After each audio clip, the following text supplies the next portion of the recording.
Hello, welcome to the weekly update of China's embodied AI sector.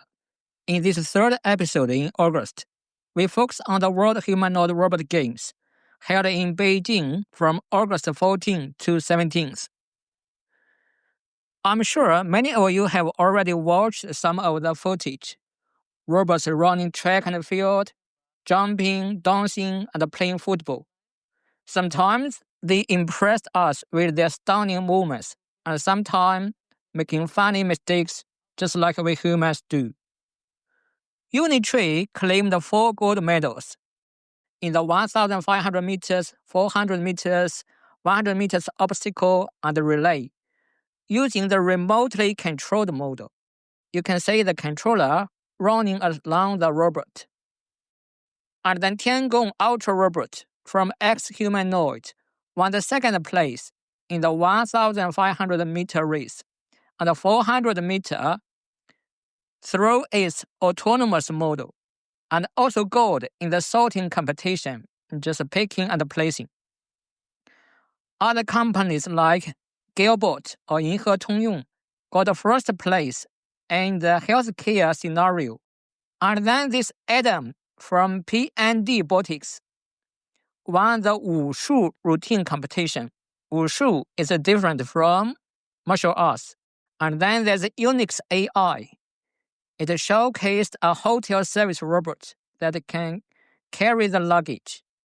Also, RobotEra, its RobotEra 7 won the split leap at 95 centimeters high. The robot group dance by Wuhan-based company called Guanggu Dongzhi won the first gold medal, and also supported by the Beijing Academy of Dance. Some of the most viral videos included a Unitree robot colliding with a person and then continued to run without apologizing. And then another robot called Robotics, Agibot. It lost one arm but continued to run. Quite amazing. So as Reuters put it in one headline, robots race, play football, crash, and collapse at China's Robotic Olympics. This is a fun, exciting, and also a great marketing opportunity for these companies, a chance to test future real-life applications. But here, I have several questions for us to think about.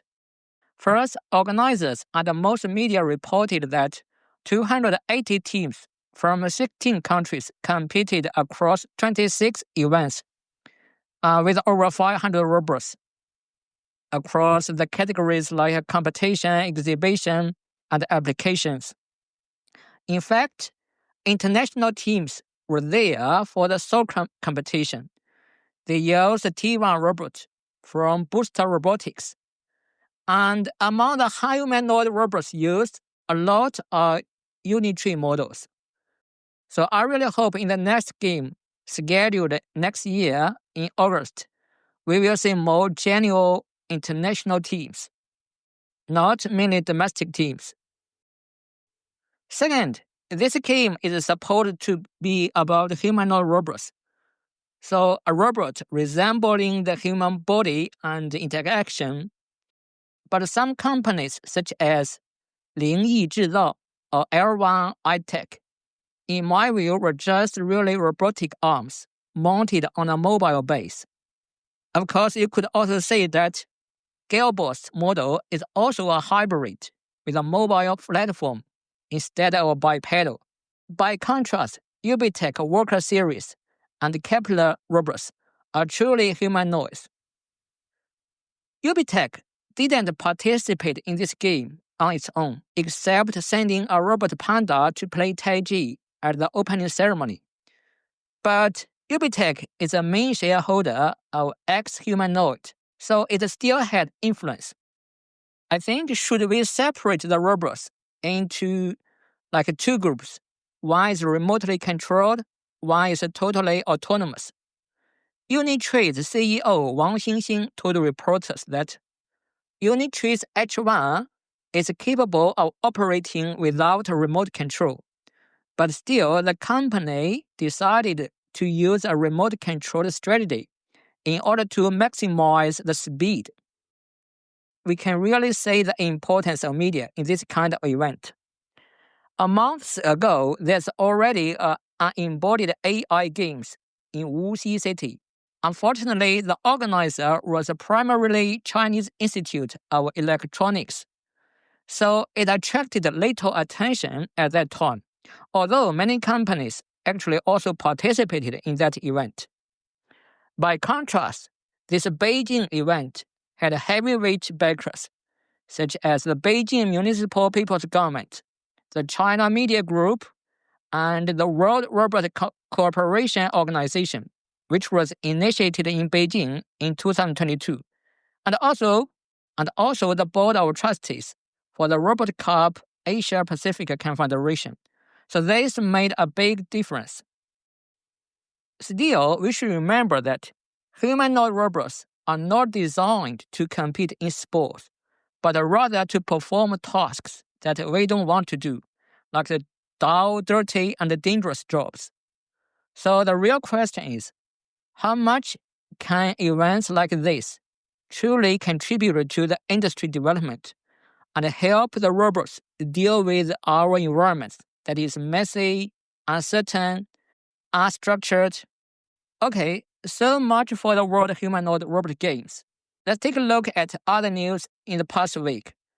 First, Agibot announced that it will deploy nearly 100 A2W models at a fully precision machining company, making the largest commercial order of humanoid robots in China. Agibot, Fulin, and other three sites, they reached an agreement in October last year for cooperation, and they jointly launched a new company called Annu Intelligence in February this year. So this is not really like you sell your robots to a buyer. Actually, you are already in cooperation, and a strategic cooperation actually.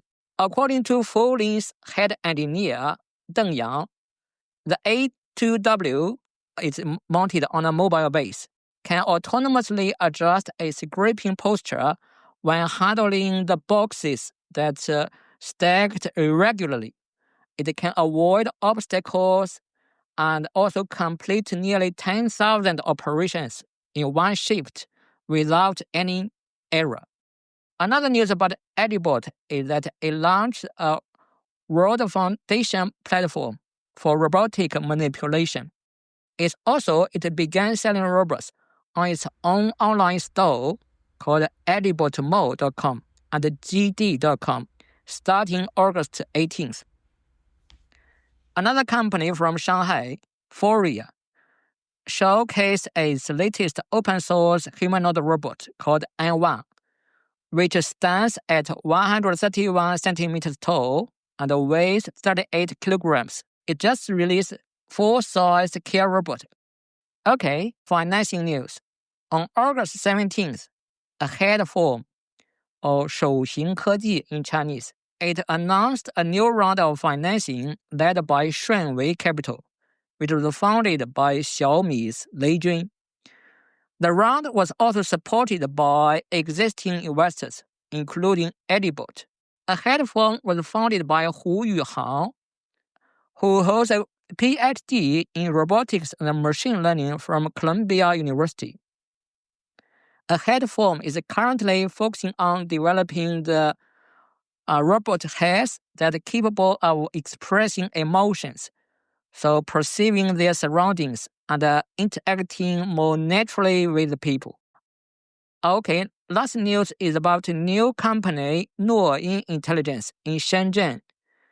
This was reportedly founded by Li Yingchuan, who was the former head of the Huawei's Noah's Ark Lab. So it will focus on household humanoid robots. You may also know that Agibot's executives, including co-founder Peng Zhihui and CEO Deng Taihua, they also previously worked at Huawei. But honestly, I think this Shanghai-based company now has little interaction with this tech giant. And you know that Huawei is central to this US-China tech war. And Agibot has not openly joined the Huawei's cloud robot platform, and that can be interesting.